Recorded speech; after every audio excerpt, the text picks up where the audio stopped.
Hello guys, welcome to Pakistani real reaction. तो कैसे हैं आप सब? उम्मीद है आप सब बढ़िया होंगे, मजे में होंगे और खुश भी होंगे। मेरा नाम है मुदस्सिर, मैं हूं मुबशर। सो गाइस, आज की वीडियो का टाइटल है भारत ने कनाडा के एल लगा दिया, पूरी दुनिया के सामने कर दिया कनाडा को चैलेंज। खुद ही भारत अब लेगा कमान अपने हाथों में। किस चीज़ की कमान? क्या हुआ? कनाडा बहुत पंगे ले रहा है भारत से, इसमें कोई शक नहीं है, स्पेशली खालिस्तानियों के मामले में। क्या हुआ देखते हैं। इंडियन अफेयर का वीडियो, इनकी वीडियो का लिंक मिल जाएगा डिस्क्रिप्शन में। तो स्टार्ट। आज की सबसे बड़ी अपडेट कनाडा और भारत को लेकर आ रही है और ये न्यूज खालिस्तान मसले से भी लिंक्ड है और इसके साथ ही हम इस वीडियो में डिस्कस करेंगे कि किस तरह से इतिहास में पहली बार भारत के किसी विदेश मंत्री ने कनाडा की सरकार को डायरेक्टली एक वार्निंग दी है, यानी एक तरह की चेतावनी दी है। और भारत के विदेश मंत्री डॉक्टर एस जयशंकर सर, जो अपनी बोल्ड स्टेटमेंट के लिए जाने जाते हैं, उन्होंने कनाडा के प्राइम मिनिस्टर जस्टिन ट्रूडो और जिस तरह की वो पॉलिटिक्स करते हैं उनके ऊपर कमेंट किया है। इसके साथ ही हम ये भी चर्चा करेंगे कि भारत के विदेश मंत्री ने जो इस बार कहा है, इस तरह की स्टेटमेंट यूजुअली फॉरेन अफेयर्स या फिर डिप्लोमेटिक वर्ल्ड में देखने को बिल्कुल कम मिलती हैं और ये चीज दर्शाती है कि जस्टिन ट्रूडो के कार्यकाल के दौरान भारत और कनाडा के बीच दूरियां लगातार बढ़ती जा रही हैं। अब जस्टिन ट्रूडो के बारे में आपको पता ही होगा कि वो कनाडा के अंदर न सिर्फ खालिस्तानी रैलीज को वहाँ पर अटेंड करते हैं, बल्कि कई बार वो संबोधित भी कर चुके हैं। इसके अलावा खालिस्तानी लीडर्स और कई सारी प्रोमिनेंट खालिस्तानी पर्सनैलिटीज जो भारत से एक अलग देश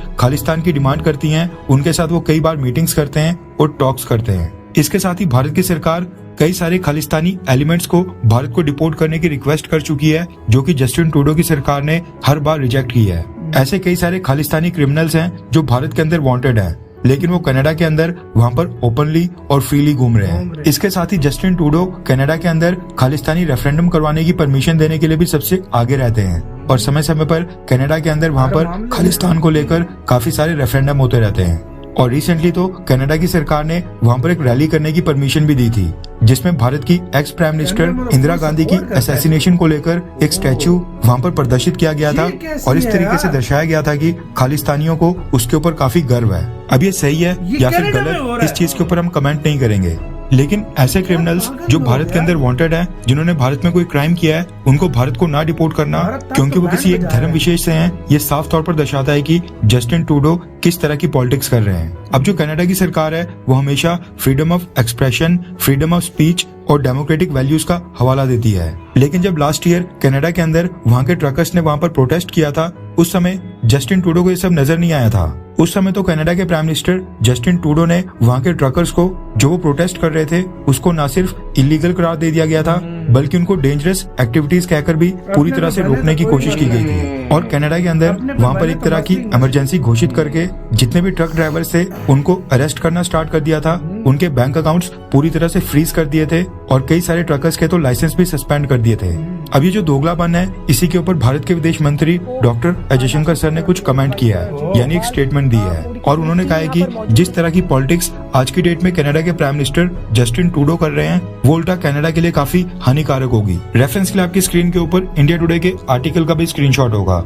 दरअसल भारत के विदेश मंत्री डॉक्टर एस जयशंकर सर ने कहा है कि भारत ने ये चीज कनाडा को क्लियर कर दिया है और मैंने भी ये चीज कई बार पब्लिक में कही है कि अगर कनाडा की धरती के ऊपर ऐसी गतिविधियां करने की इजाजत दी जाती है जिनसे भारत की सिक्योरिटी, भारत की सोवरेनिटी या फिर भारत की टेरिटोरियल इंटीग्रिटी यानी भारत की सुरक्षा, संप्रभुता या फिर क्षेत्रीय अखंडता के ऊपर किसी भी तरह का हमला हुआ, तो फिर भारत को उसका रिस्पांस देना ही पड़ेगा, यानी भारत उसका जवाब देगा, उसके ऊपर भारत को एक्शन जरूर लेना पड़ेगा।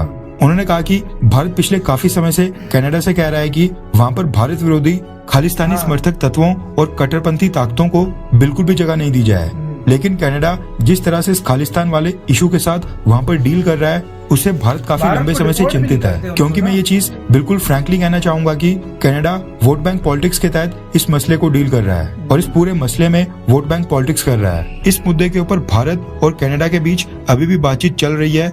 अब जाहिर है कि ये बातचीत हमेशा भारत के लिए संतोषजनक नहीं रहती है, यानी कनाडा भारत की मांगे हमेशा तो नहीं मानता है, लेकिन हम अपनी मांगों को लेकर बिल्कुल क्लियर हैं। हम साफ तौर पर देख सकते हैं कि इस खालिस्तान वाले मसले के कारण भारत और कनाडा के रिश्ते काफी ज्यादा प्रभावित हो रहे हैं। अभी जो भारत के विदेश मंत्री डॉक्टर एस जयशंकर सर ने कनाडा को एक प्रॉपर रिस्पांस देने की बात बोली है, जो ये स्टेटमेंट दी है, इस तरह की स्टेटमेंट यूजुअली तब देखने को मिलती है जब दो देश आपस में एक दूसरे के दुश्मन होते हैं। फॉर एग्जाम्पल यूक्रेन और रशिया।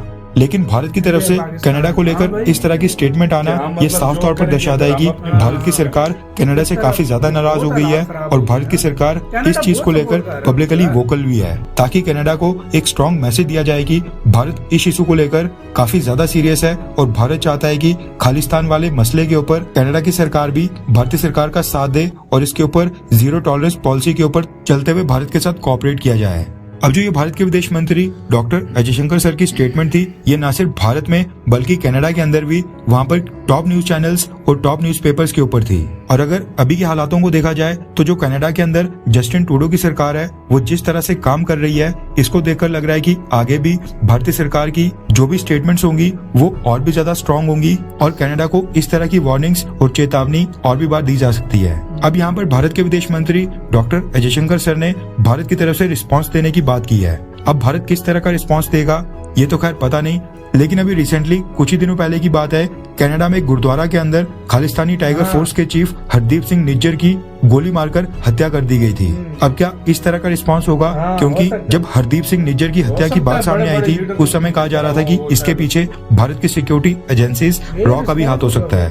हालांकि इसको लेकर जो कनाडा की वहाँ पर जांच एजेंसीज हैं उनकी इन्वेस्टिगेशन अभी तक पूरी नहीं हुई है और अभी तक कोई भी भारत से लिंक्ड एक भी प्रूफ उनके सामने नहीं आया है। अब दूसरे टाइप का रिस्पांस जो भारत दे सकता है वो ये कि कनाडा के साथ जो हमारे डिप्लोमेटिक रिलेशंस हैं उनको डाउनग्रेड किया जाए और जो कनाडा में भारत के एम्बेसडर हैं उनको वापस रिकॉल करके भारत वापस बुलाया जाए, या फिर कनाडा की सरकार के साथ ट्रेड या फिर बाकी किसी भी चीज को लेकर जो भी नेगोशिएशन चल रही हैं उसको फिलहाल के लिए पूरी तरह से सस्पेंड कर दिया जाए, उसके ऊपर टॉक्स पूरी तरह से रोक दी जाए। वैसे कनाडा के ऊपर क्या एक्शन लेना चाहिए इसको लेकर यार प्लीज कमेंट में आप लोग भी बताइएगा।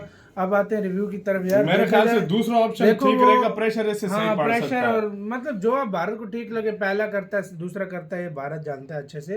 क्या पता है पहला दूसरा दोनों ना कर दे। शायद दोनों ही भी कर सकता है भारत। अब आते हैं इसके ऊपर इंदिरा गांधी जी का मतलब फोटो इस तरह का है भाई, तुम लोग मतलब यार इतनी भी फ्रीडम ऑफ स्पीच नहीं होती। फ्रीडम ऑफ स्पीच अब ये नहीं होती कि तुम अपनी कुछ भी बकचोदी शुरू कर दो भाई। जब तुम्हारे कंट्री की बात आती है तुम अपने फ्रीडम ऑफ स्पीच भूल जाते हो, जब दूसरे कंट्री के दूसरे धर्मों की बात आती है तो तुम्हें फ्रीडम ऑफ स्पीच याद आ जाता है। ये अच्छा यार प्रॉब्लम सबसे ज्यादातर कनाडा ये स्टैंड कर रहा है। कनाडा सबसे ज्यादा, मैं पहले से कह रहा हूँ भाई कनाडा बहुत कर रहा है सबसे ज्यादा। इंग्लैंड में पता लगा लेकिन यूके में कम हो गया। पता लगा कि जस्टिन ट्रूडो उनकी रैलियों में भी जाता है। मुझे खुद आज पता चला, ये मुझे नहीं पता था चीज, सीरियसली मुझे नहीं। मैंने कहा वैसे कोई सपोर्ट वगैरह करेगा, ये रैलियों में भी जाता है। रैलियों में भी जा रहा है और यार गलत है। देखिए अगर देखा जाए ना, ठीक है अब हर एक बंदे का अपने, और जयशंकर साहब ने सही जवाब दिया कि हमें अब करना पड़ेगा। ये जिस तरह दुश्मन कंट्री से जवाब नहीं देते ये उसी तरह का जवाब था। मतलब ये भी फिर भी सॉफ्ट वर्ड में बोला है, वरना इतने बोल्ड स्टेटमेंट देते हैं जयशंकर साहब। अभी आगे देंगे, अगर हो भी सकता है, ये भी है। इसके कहने सारे मामले पे भारत को क्या करना चाहिए कमेंट सेक्शन में बताओ। अपना बहुत ज्यादा ख्याल रखिएगा तो यार भाई।